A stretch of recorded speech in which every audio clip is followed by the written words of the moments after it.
UMLA ka umroy uba George Billing do manhaka arpanyaw terik urimpang ulalej ban plepaj ba ek weka program bakarpang jongka SOS kabalatep kum ka Family Strengthening Program FPS kakanja program ka ba ajing yarap ka bakarpang nagibantagi kana ikibda naksnong nong kundong la plepaj ba ek program hapok snong ding so maud hakaban nalor te UMLA la sakiro dagijing don langki weki he ka SOS na Shillong kilong kumi nang ilam jongki self help group baper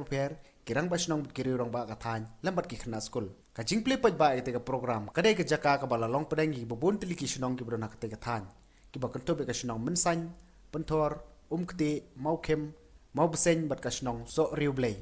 hakate kesini nakaliang jung UMLA ko umroy ula ai subharu di komputer sekitiki SOS kata hadin bulu UI ki kamba bahaju ki bat kabala yarap ikpai ba khamtami ki nongondong. And we have also solved 15 villages with 19 SHGs. Okay,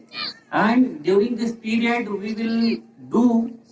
a integrated approach of development of your families and your children. Basically our programs is to sustain your children in a better life in their future. So for that we are making family strengthening, and for family strengthening we are working for 6 components, which is education, health, nutrition, livelihood, capacity building and community participation. Hagi jingshang na day ban penlut, hagi bay school kun, hagi bay bam jongi kun jingin lane hagi jingdon kam ibabun, nrei da jingwan jongi ko program, la yo e jing mentoy ban penlang ban lepat hagi way pat jatam, kumta nga hangie,